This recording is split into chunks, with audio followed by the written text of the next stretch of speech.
Ассалаумағалейкум, арнамыздың құрметті көрермендері. Бүгінгі бейне блогымыз ұлы жүздің қолбасшысы, атақты Қойгелді батырдың інісі, ұлы жүз қолының туын ұстаушы Қожық батыр жайлы болмақ. Қожық батыр атамыздың кесенесі қазіргі Жамбыл облысы Жуалы ауданы Қарабастау ауылдық округіне қарасты Дарбаза ауылының маңында орналасқан екен. Енді осы кесенені көріп, Қожық батыр атамыздың ұрпақтарымен тілдеспек мақсатта біз жолға шықтық. Бүгінгі бейне блогымызда біз Шымыр Шынқожадан тараған атақты Шахан бидің ұлы Сартбайдың екінші ұлы атақты Қожық батыр жайлы болмақ. Қожық бабамыз өз заманында әр уақыты батыр ғана емес, сонымен қатар ұлы жүз жасағының ту ұстаушы батыры болған.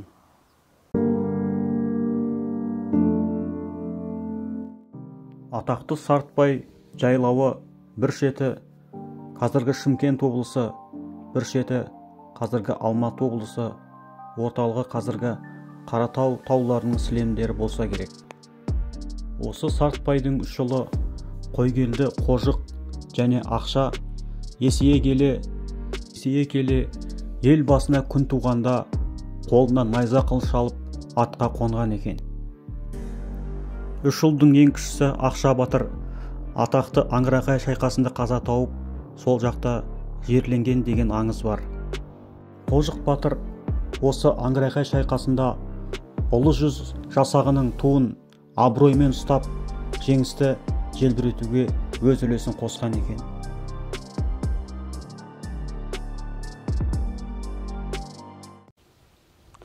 Қазақ халқының тарихында ту ұстау тек қана әр рудың немесе әр ұлыстың ең атақты абыройлы, айбынды батырларына сеніп тапсырылатын болған. Солардың бірі осы Қожық батыр атамыз.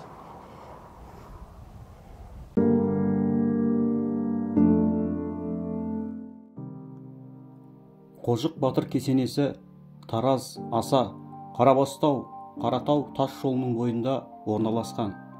Кесененің алтын түстес күмбезі тас жол бойымен келе жатқанда алыстан айқын көрінеді. Кесене маңы арнайы темір қоршаумен қоршалған. Қоршау іші түрлі ағаштар мен гүлдер отырғызылып абаттандырылған екен. Кесене маңында сонымен қатар ішкі соқпақ жолдарына тас тақталары төселген. Сонымен қатар кесене жерінің аумағында электр шамдары қойылған. Бұл жерде келген қонақтардың отыруына ыңғайлы төбесі жабық орындықтар, бөлмежай, дәретхана және шамамен 100 адамды күтуге арналған жаздық төбесі жабық алаңқайы бар екен. Кесене ғимараты мен оның аумағындағы жерді осылай күтіп ұстау Қожық батыр ұрпақтарының баба рухына құрметпен қарап, оны тек сыйлап қана қоймай, өзара ауызбіршіліктері мен ынтымақтар жарасқан жандар екенінің айқын дәлелі. Қожық батыр тек қана әр уақытты батыр ғана емес, сонымен сарабдал саясаткер ретінде өзін көрсете білген. Оның тарихта ағасы Қойгелдің тапсырмасымен Қытайдың астанасы Пекинге елшілікпен барғаны тарихтан бізге мәлім.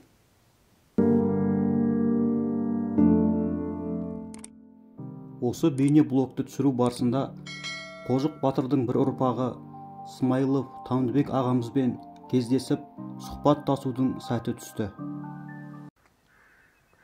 Мен Смайылұлы Тамдыбек, Тамда ауылының тумасымын. Қазір Майтөбе ауылында тұрамын, тұрғынымын. Қожық бабамның ұрпағымын.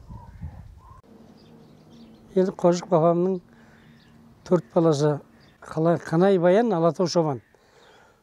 Тамдыбек аға, мынау бүгін Майтөбе ауылына кеп қалдық. Мынау Қожық баба жайлы бейне блог түсіргенбіз. Сол естіп отырық, Қожық бабамыз мынау Сартбайдың үш ұлы болған екен.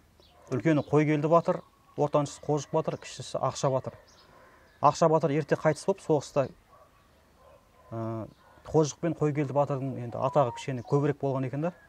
Естіген мына Қожық батыр ұлы жүздің туын ұстаған дейді.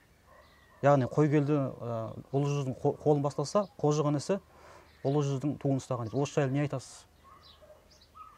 Бұл туралы айту көп нәрсе енді. Тарихта бәрімізге белгілі. Жаугершілік, жоңғар шапшылығында және басқа да шапшылықтарда ту ұстағаны рас. Қазақ-жоңғар соғысының ең бір алапатты соғысы Аңырақай шайқасында осы Қожық батыр ұлы жүздің туын соғыстың басынан аяғына дейін абыроймен, жау қолына бермей абыроймен ұстап шыққан екен.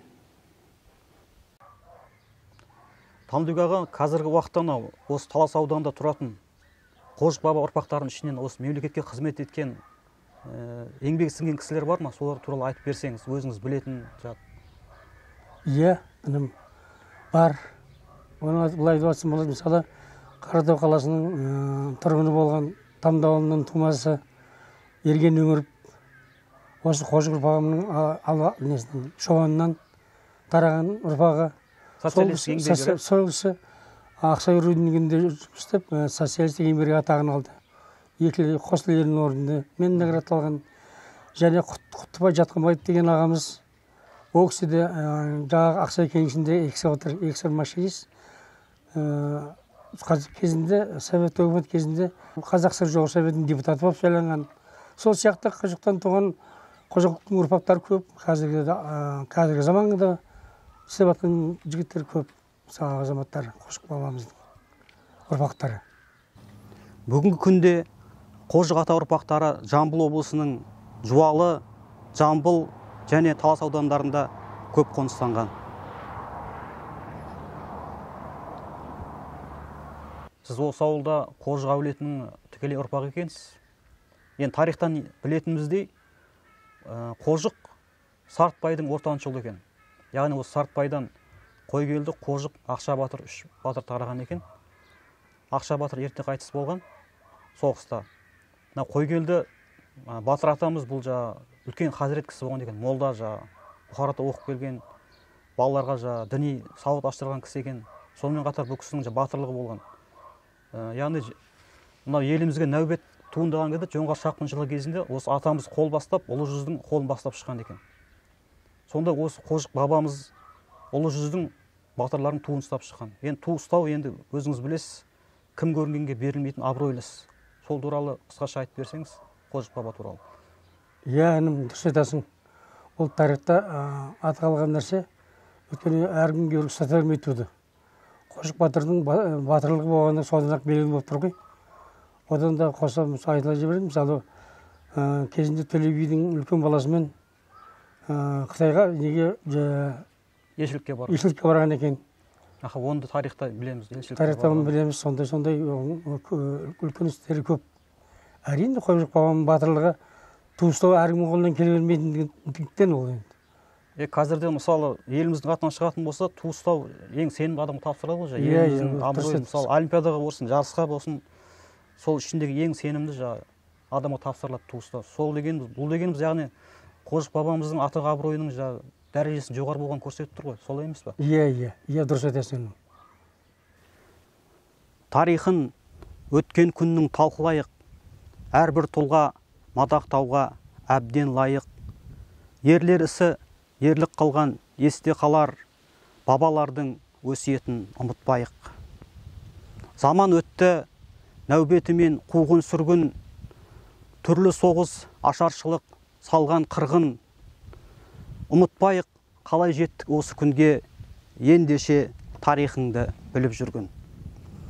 Осымен бүгінгі Қожық батыр жайлы бейне блогымыз аяқталды. Алдағы уақытта біздің каналымызға тіркеліп, қолдау білдіріп, лайк басып, қолдап жүріңіздер. Алла амандықта жолықтырсын.